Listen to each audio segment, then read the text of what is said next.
제가 국감 때도 법무부 장관과 검찰총장께 물었던 질문인데요. 한기호 의원과 그 신원식 안보실장 사이에 문자 메시지 알고 계시잖아요. 네, 알고 있습니다.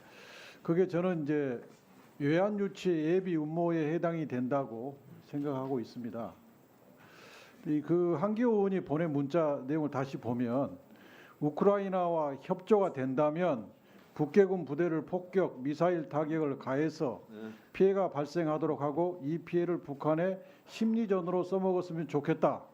그랬더니 신원식 안보실장이 잘 챙기겠다 그랬어요. 지금 장관님은 참관단을 우크라이나에 보낼 생각이신가요? 아직까지 결정된 바 없습니다. 결정된 바가 없습니까? 그렇습니다. 몇 명을 보낼지 결정된 바가 없습니까? 그렇습니다.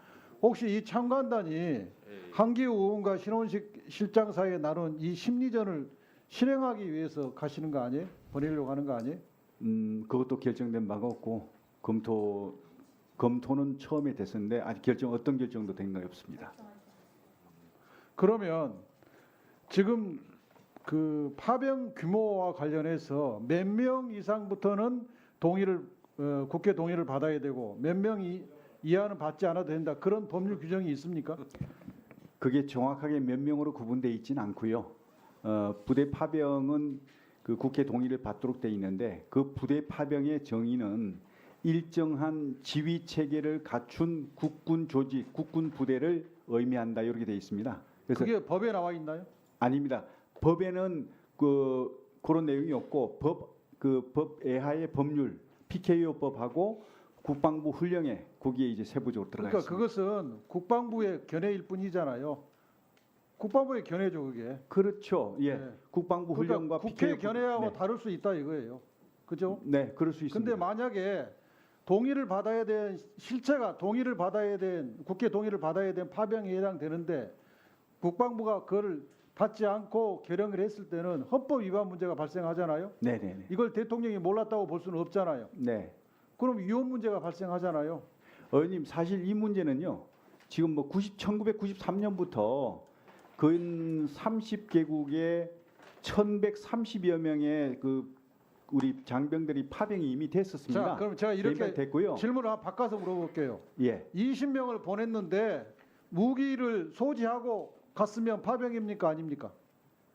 그거는 이제 판단을 해봐야 됩니다. 그게 이제 어떤 임무로 갔는지 또 어떤 이 지휘 체계 하에 갔는지 아니면 다른 어떤 목적으로 전투 목적이 아닌 다른 목적으로 갔는지 임무와 역할을 좀 잘 판단해서 종합적으로 판단해야 될 문제라고 저는 생각합니다. 동의를 받아야 되는데 국방부가 자의적으로 판단해서 동의 받지 않고 결행하면 헌법 위반 문제가 발생한다. 그게 탄핵 사유가 될 수 있다. 이걸 경고드립니다. 네, 잘 알겠습니다. 네. 그 위원장도 하나 좀 말씀드리겠습니다. 장관님. 네. 제가 예전에 군에 있던 분들한테 김영현 국방부 장관이 어떤 군인이었냐 그랬더니 스마트한 엘리트 군인이었다 이렇게 얘기를 하더라고요. 실제로 민주당 쪽에 있는 인사들한테 물어봐도 근데 그 기조를 좀 유지하셨으면 좋겠다는 차원에서 말씀드립니다. 트럼프 대통령이 당선됐어요. 그리고 우크라이나 전쟁은 내가 24시간 안에 이걸 끝내겠다 이렇게 공언하고 있어요. 그러면 우리가 한미동맹 얘기하잖아요. 그럼 트럼프 대통령의 대세계 전략과 우리도 발을 맞춰야 되잖아요. 근데 트럼프 대통령은 우크라이나 전쟁을 끝내겠다 그러는데 한국의 윤석열 대통령은 살상무기나 우리 국군을 파병하겠다. 그러면 트럼프 대통령 입장에서 생각해 보면 아니 한국 정부가 지금 나 트럼프 행정부에 대해서 반대하나? 반미 정권인가? 이렇게 오해할 수도 있어요. 그래서 우리가 대외 전략 중에서 한미 동맹을 공조를 유지하는 것이 굉장히 큰 부분이라면 미국의 이런 전략적 수정에 대해서 우리나라도 신중해야 되고 가급적이면 트럼프 대통령과 전화를 하든 아니면 정상회담을 하든 이 부분에 대해서 조율을 해야 되고 조율하기 전에 불쑥불쑥 먼저 얘기하는 것은 우리 국익에 매우 안 좋다고 생각하고 우리 안보에도 안 좋다고 생각해요. 기존에 이 선거 결과를 알 수 없을 때 그렇게 했던 전략이다 하더라도 그 방향은 탄력적으로 수정해야 되는 거 아니겠어요?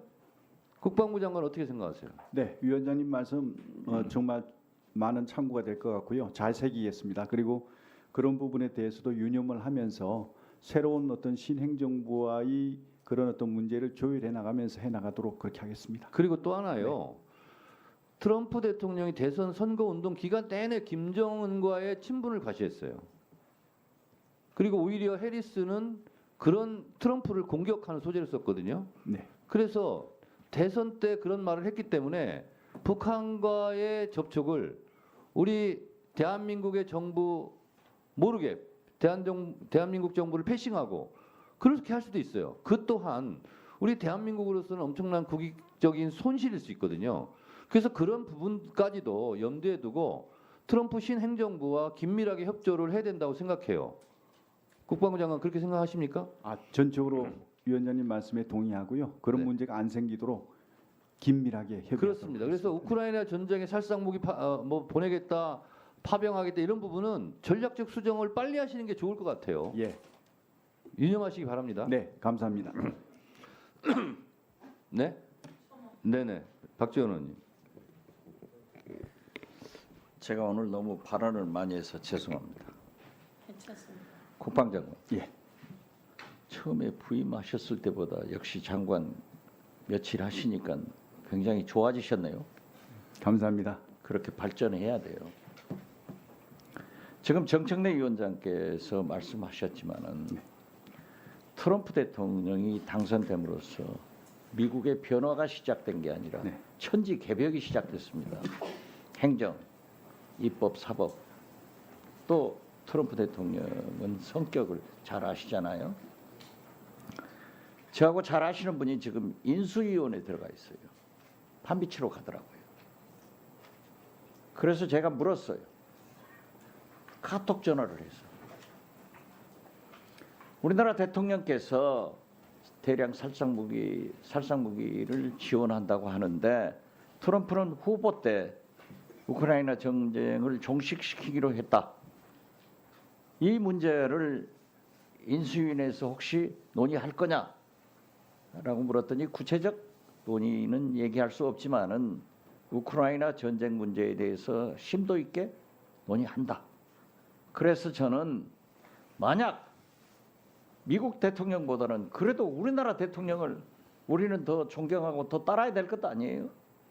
엇박자 나는 일은 절대 해서는 안 되니까 지금부터라도 발언의 수위를 마치 김용현 장관이 처음에 국방장관 됐을 때는 국회의원들한테 말 조심하세요. 야단 쳤잖아요. 지금은 잘하시잖아요. 조금 순화시켜 나갈 것을 권합니다.